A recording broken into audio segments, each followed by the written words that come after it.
Hi hello ವಿದ್ಯಾರ್ಥಿಗಳೇ, ಎಲ್ಲರಿಗೂ ನಮಸ್ಕಾರ. ನರ್ಸಿಂಗ್ ಕರಿಯರ್ ಪಾತ್ ಯೂಟ್ಯೂಬ್ ಚಾನಲ್ಗೆ ನಿಮ್ಮೆಲ್ಲರಿಗೂ ಆತ್ಮೀಯ ಸ್ವಾಗತ. ಯಾರಾದರೂ ನಮ್ಮ ಚಾನಲ್ನ ಹೊಸದಾಗಿ ನೋಡ್ತಾ ಇದ್ದರೆ ಕೂಡಲೇ ಕೆಳಗೆ ಕಾಣೋ ಸಬ್ಸ್ಕ್ರೈಬ್ ಬಟನ್ ಮೇಲೆ ಕ್ಲಿಕ್ ಮಾಡಿ ಸಬ್ಸ್ಕ್ರೈಬ್ ಮಾಡ್ಕೊಳ್ಳಿ.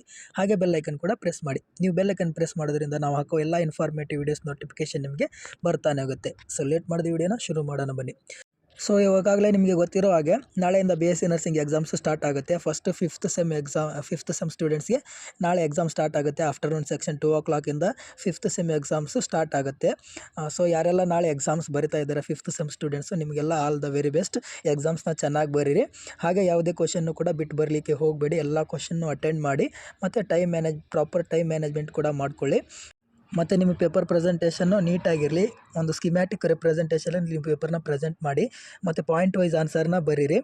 ಮತ್ತು ಪ್ಯಾರಾಗ್ರಾಫ್ ರೂಪದಲ್ಲಿ ಬರೀಲಿಕ್ಕೆ ಹೋಗಬೇಡಿ, ಪಾಯಿಂಟ್ ವೈಸ್ ಆನ್ಸರ್ನ ಬರೀರಿ. ಮತ್ತು ಸ್ಕಿಮ್ಯಾಟಿಕ್ ರೂಪದಲ್ಲಿ ಅಂದರೆ ಇಂಟ್ರೊಡಕ್ಷನ್ ಡೆಫಿನೇಷನಿಗೆ ಸ್ಟೆಪ್ ಬೈ ಸ್ಟೆಪ್ ಆನ್ಸರ್ನ ಬರಿತಾ ಹೋಗಿ, ಅಂದರೆ ನಿಮ್ಮ ಪೇಪರ್ ನೀಟಾಗಿ ಕಾಣುತ್ತೆ.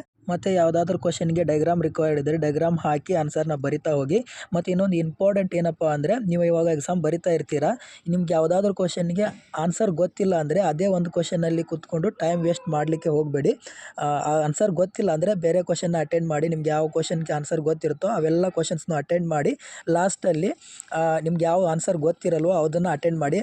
ಯಾವುದೇ ಕ್ವಶನ್ ಹಾಗೆ ಬಿಟ್ಟು ಬರಲಿಕ್ಕೆ ಹೋಗಬೇಡಿ. ಅದರ ರಿಲೇಟೆಡ್ ಆನ್ಸರ್ ಆದರೂ ನಿಮ್ಗೆ ಗೊತ್ತಿರುತ್ತೆ, ಅದರ ರಿಲೇಟೆಡ್ ಆನ್ಸರ್ನ ಬರೆದು ಬನ್ನಿ. ಯಾವ ಕ್ವಶನ್ನು ಎಂಟಿ ಬಿಟ್ಟು ಬರಲಿಕ್ಕೆ ಹೋಗಬೇಡಿ. ಮತ್ತು ನಾಳೆನೇ ಎಕ್ಸಾಮ್ಸ್ ಅಂತ ಟೆನ್ಷನ್ ತೊಗೊಂಡು ಹೋಲ್ ನೈಟ್ ಕೂರಲಿಕ್ಕೆ ಹೋಗಬೇಡಿ. ಹೆಲ್ತ್ ಪ್ರಾಬ್ಲಮ್ಸ್ ಆಗೋ ಚಾನ್ಸಸ್ ಇರುತ್ತೆ. ಸೊ ಎಕ್ಸಾಮ್ಸ್ನ ಆರಾಮಾಗಿ ಹ್ಯಾಂಡಲ್ ಮಾಡಿ. ಮತ್ತು ಎಕ್ಸಾಮ್ಸ್ಗೆ ಹೋಗುವಾಗ ಎಕ್ಸಾಮ್ಗೆ ಬೇಕಾಗಿರೋ ಎಲ್ಲ ರಿಕ್ವೈರ್ಮೆಂಟ್ಸ್ನ ತೊಗೊಂಡೋಗಿ. ಮೇಯ್ನಾಗಿ hall ticket, pen, pencil, scale, ID card, ನಿಮ್ಗೆ ಏನೇನು ಎಕ್ಸಾಮ್ಗೆ ರಿಕ್ವೈರ್ ಇರುತ್ತೋ ಎಲ್ಲ ರಿಕ್ವೈರ್ಮೆಂಟ್ಸ್ನ ತೊಗೊಂಡೋಗಿ. ಯಾವುದನ್ನು ಬಿಟ್ಟು ಹೋಗಲಿಕ್ಕೆ ಹೋಗಬೇಡಿ. ಫಾರ್ ಎಕ್ಸಾಂಪಲು ಕೆಲವೊಬ್ಬರು ಎಕ್ಸಾಮ್ ಸೆಂಟರ್ಸು ದೂರ ಇರುತ್ತೆ, ಕೆಲವು ಎಕ್ಸಾಮ್ ಸೆಂಟರ್ ಹತ್ತಿರ ಇರುತ್ತೆ. ಸೊ ನೀವು ಒಂದು ಏನಾದರೂ ರಿಕ್ವೈರ್ಮೆಂಟ್ ಬಿಟ್ಟು ಹೋದಾಗ ನಿಮಗೆ ಎಕ್ಸಾಮ್ ಹಾಲಲ್ಲಿ ಏನಾದರೂ ಪ್ರಾಬ್ಲಮ್ ಆಗ್ಬೋದು. ಸೊ ಹೋಗೋ ಮುಂಚೆನೇ ಎಲ್ಲ ರಿಕ್ವೈರ್ಮೆಂಟ್ಸ್ನ ಚೆಕ್ ಮಾಡಿಕೊಂಡು ಆರಾಮಾಗಿ ಎಕ್ಸಾಮ್ನ ಅಟೆಂಡ್ ಮಾಡಿ. ಮತ್ತು ಇನ್ನೊಂದು, ಎಕ್ಸಾಮ್ನ ಬ್ಲಾಕ್ ಇಂಕಲ್ಲಿನೇ ಬರೀರಿ. ಬ್ಲಾಕ್ ಇಂಕ್ ಬಿಟ್ಟು ಬೇರೆ ಯಾವುದೇ ಇಂಕ್ನ ಯೂಸ್ ಮಾಡಲಿಕ್ಕೆ ಹೋಗಬೇಡಿ.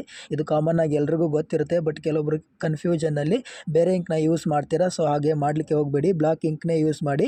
ಏನಾದರೂ ಮೇನ್ ಪಾಯಿಂಟ್ಸ್ಗೆ ಹೈಲೈಟ್ ಮಾಡೋದಿದ್ರೆ ಬ್ಲಾಕ್ ಇಂಕಲ್ಲಿನೇ ಹೈಲೈಟ್ ಮಾಡಿ, ಬೇರೆ ಇಂಕ್ನ ಯೂಸ್ ಮಾಡಲಿಕ್ಕೆ ಹೋಗಬೇಡಿ. ಒನ್ಸ್ ಅಗೇನ್ ಎಲ್ರಿಗೂ ಕೂಡ ಆಲ್ ದ ವೆರಿ ಬೆಸ್ಟ್. ಎಕ್ಸಾಮ್ಸ್ನ ಚೆನ್ನಾಗಿ ಬರೀರಿ. Thank you.